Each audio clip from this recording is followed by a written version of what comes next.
The Kashmir files. ये movie Kashmir में रहने वाले उन लाखों कश्मीरी पंडितों की दर्द भरी कहानी है जिन्हें वहां के एक उग्रवादी संगठन JKLF ने साफ साफ धमकी दी थी कि या तो इस्लाम अपना लो, या तो यहाँ से भाग जाओ और या तो मर जाओ। ये लगभग सन 1990 ईस्वी की बात होती है, जब जम्मू कश्मीर में धारा 370 लगा हुआ था। वहाँ के ज्यादातर लोग मुस्लिम थे, इसीलिए वो सभी पाकिस्तान के सपोर्टर थे और चाहते थे कि कश्मीर पाकिस्तान में मिल जाए। उस समय JKLF का लीडर फारूक अहमद दर था और अत्याचार की सीमा अपने हाईएस्ट पॉइंट पर थी।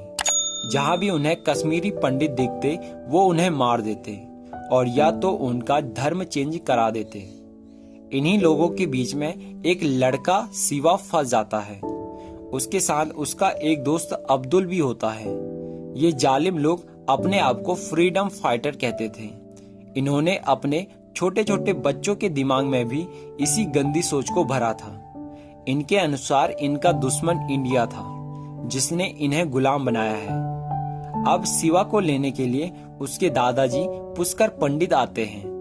इन्होंने महाशिवरात्रि में एक नाटक करना था, इसीलिए ये कलर इनके फेस पर लगा हुआ था। सिवा को लेकर ये घर के लिए निकल जाते हैं, पर रास्ते में ही JKLF के कुछ आतंकवादी एक आर्मी जीप को बम से उड़ा देते हैं और आसपास के दूसरे धर्मों के लोगों को मारने पर लग जाते हैं। सिवा के घर पर उसका एक छोटा सा भाई कृष्णा और उसके माँ बाप होते हैं। तभी वहाँ पर JKLF का लीडर फारूक अहमद दर कुछ और उग्रवादियों के साथ आ जाता है। उनका मकसद सिवा के पिताजी करण को मारना होता है। उन्हें आता देख सिवा की माँ शारदा अपने पति को छुपने के लिए कहती है। करण नहीं छुपना चाहता, पर शारदा के बहुत रिक्वेस्ट करने के बाद अपनी फैमिली के खातिर वो छुपने के लिए रेडी हो जाता है। पर सिवा का जो दोस्त था अब्दुल, उसके पिताजी उन लोगों को बता देते हैं कि करण कहाँ छुपा हुआ है। इसके बाद वो लोग शारदा के सामने ही उसके पति को गोलियों से भून देते हैं। तभी पुष्कर पंडित भी वहां पर आ जाते हैं, जो उन लोगों से अपनी बहू को छोड़ने की विनती करता है। पुष्कर पंडित एक टीचर भी थे। उन्होंने उनके लीडर फारूक अहमद दर को भी पढ़ाया था, पर वो इंसान अपने टीचर की भी इज्जत नहीं करता। उन्हें भी मारने पर लग जाता है और शारदा के पति का खून चावल के साथ मिलाकर उसको ही खिलाता है और कहता है कि अगर तुम अपने 2 बच्चों और ससुर को जिंदा देखना चाहती हो तो इसे खा लो। अब हमें सीधा 3 साल बाद का सीन दिखाया जाता है और अब कृष्णा भी बड़ा हो चुका है, पर उसके दादाजी पुष्कर पंडित एक्सपायर हो चुके हैं। उन्होंने मरने से पहले कृष्णा से कहा था कि मेरी अस्थियों को मेरे घर में फैला देना और मेरे घर में तुम मेरे 4 दोस्तों के साथ जाना। इसीलिए कृष्णा अपने दादाजी की अस्थियां लेकर उन 4 दोस्तों के पास जाता है।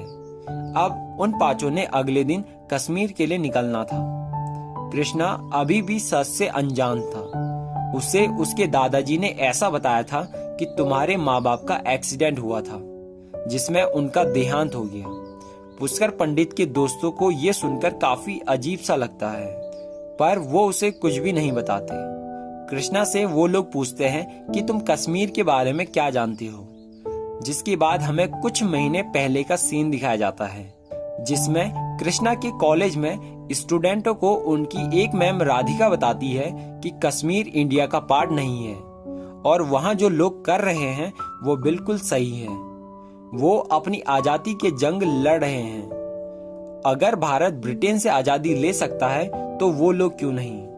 इसीलिए ऐसी ही सोच अब कृष्णा की भी हो जाती है।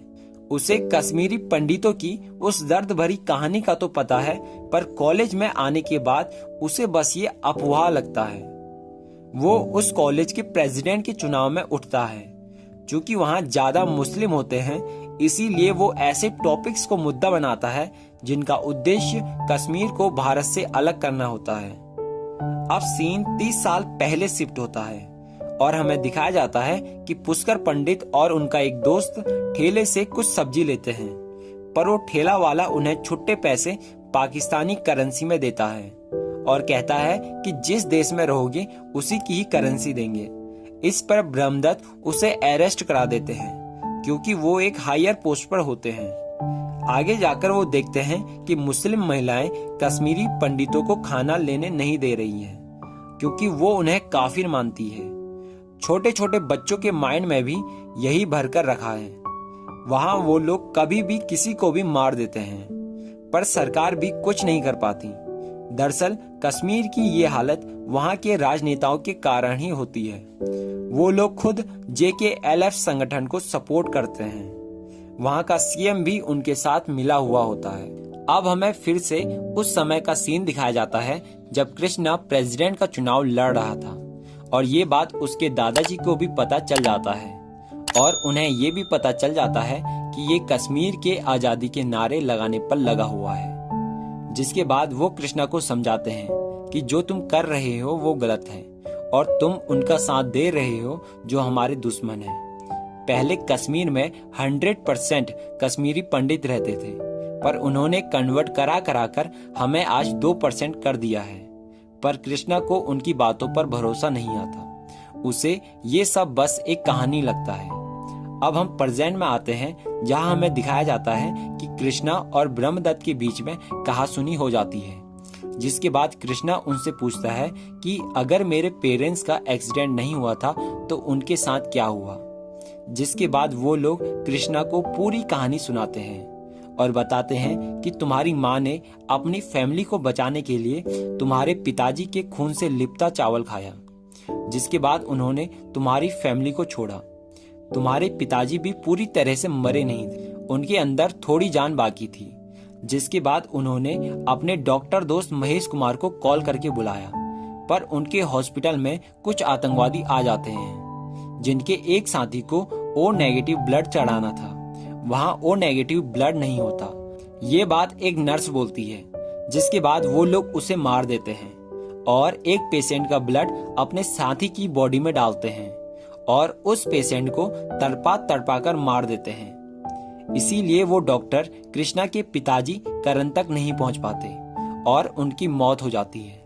जिसके बाद उसकी फैमिली उसका घर के पास में ही अंतिम संस्कार कर देते हैं और फिर अपनी पूरी फैमिली को लेकर कश्मीर छोड़ देते हैं। उनके जैसे कई और फैमिलीज भी होती हैं जिन्होंने अपना घर छोड़ दिया था।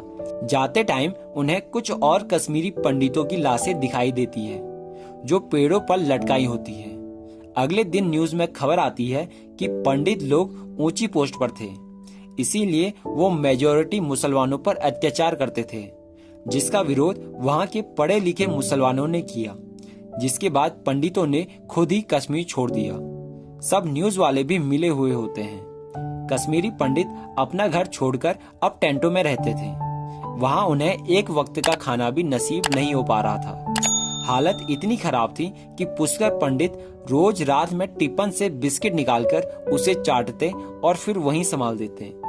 उन सभी का बस एक ही मांग था कि आर्टिकल 370 को हटाओ ताकि कश्मीर पूरी तरह से भारत का पार्ट बन जाए और वहां शांति स्थापित हो सके।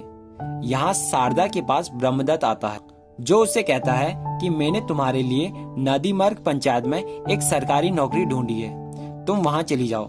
वहां बहुत हिंदू फैमिलीज भी रहती है। इसके बाद उनकी फैमिली वहां चली जाती है जो कश्मीर के अंडर में ही आता था। वहां भी इनके ऊपर कुछ लोग बुरी नजर गाड़े रहते थे और इसी समय में फारूक अहमद दर का न्यूज में इंटरव्यू आता है और न्यूज वालों के सामने ही वो अपने सारे गुनाह कबूल कर देता है, पर इसका कोई कुछ भी नहीं बिगाड़ पाता। सिवा के स्कूल में भी उन्हें भारत विरोधी चीजें सिखाई जाती। अब सीन वहां शिफ्ट होता है जहां कृष्णा के दादाजी ये दुनिया छोड़ देते हैं।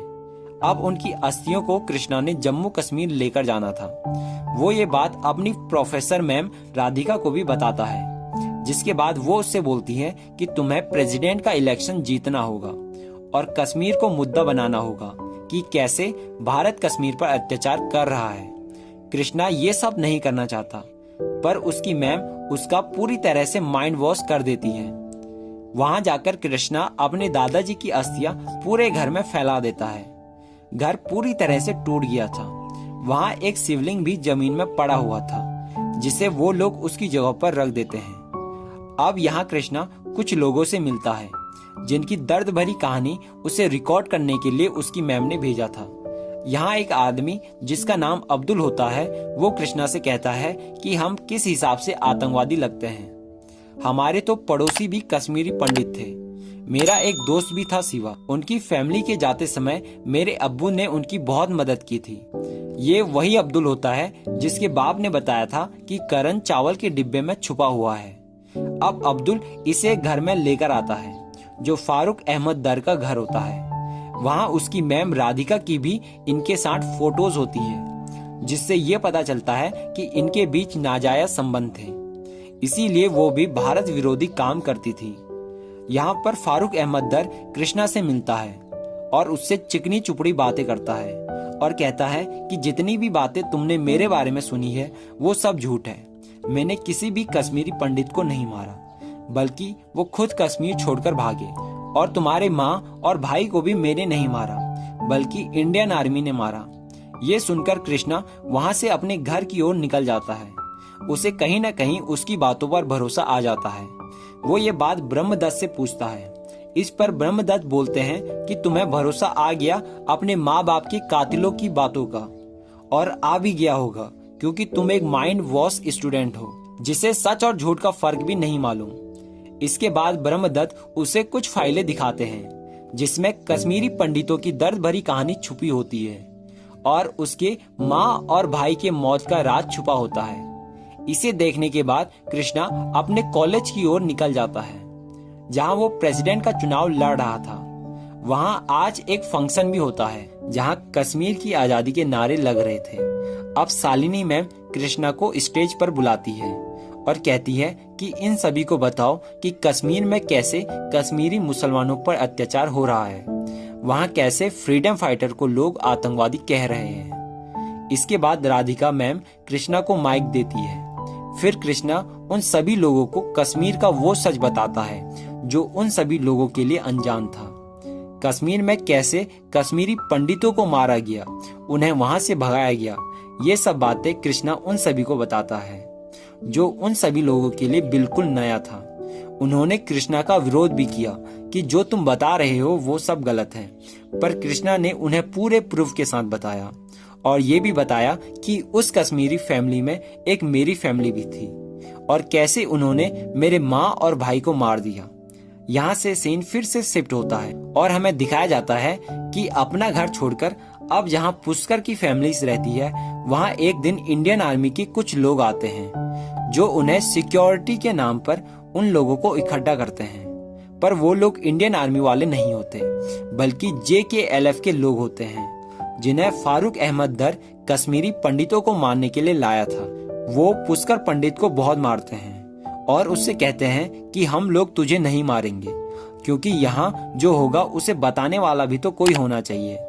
इसके बाद वो लोग शारदा के कपड़े सबके सामने फाड़ देते हैं, उसके बेटे को भी पकड़ लेते हैं और उसके बेटे के सामने ही उसकी माँ को लकड़ी काटने वाले ब्लेड से 2 टुकड़े कर देते हैं। सीन इतना गंदा होता है कि मैं यहाँ पर दिखा भी नहीं सकता। फिर एक एक करके सभी कश्मीरी लोगों को गोलियों से मारकर मार देते हैं। इसी में शिवा भी मारा जाता है। इस दर्दनाक तरीके से कृष्णा की माँ और भाई का मर्डर हुआ था। इस वीडियो का उद्देश्य किसी भी धर्म को ठेस पहुंचाना नहीं है। जैसा मूवी में दिखाया गया है मैंने उसी प्रकार से एक्सप्लेन किया है। आई होप कि आपने इसे अपनी नॉलेज बढ़ाने और मनोरंजन की दृष्टि से देखा होगा। तो यहीं पर ही मूवी की एंडिंग होती है। अगर आपको वीडियो थोड़ी भी अच्छी लगी हो तो please like, share and subscribe. मिलते हैं किसी नए वीडियो के साथ, तब तक के लिए बाय बाय।